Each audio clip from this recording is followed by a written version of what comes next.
Hey everybody, it is a Tuesday and I'm in front of a local bar in Bedstudy recommended by locals called Wonderville. They have arcade games there that you can play for free, and some of these arcade games were invented by the locals here. This was only a 10-minute walk from where I was staying, and true to how the host said, of my Airbnb, this place was free. Apparently, a bunch of students made these indie games that you could play for free. And honestly, a lot of them were fun. Yeah, some of them really weren't like super intensive. You could probably beat the whole game within 30 minutes. But some of them were pretty darn solid and unique.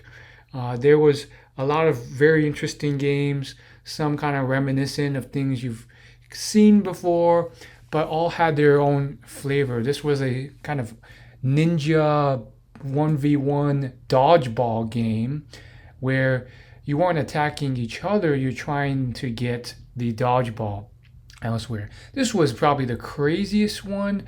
You could 16 people could play at once. It was designed for large parties to play. And yeah, there's all sorts of incredible games. The innovation here was just amazing. And yeah, this was a game where you kind of grew like a virus as you ate things, but you were a sun instead. So the whole experience was great. It was also deserted, not a soul in there except for one or two other people. I guess, this isn't, it probably gets old after a while, so people aren't coming in here all the time. You come here once or twice. This was my favorite game. It was very reminiscent of a similar game I picked up at humblebundle.com once, but it was a classic fighter game. And then this was a game I never really understood, some type of Pong game that I could never really play well.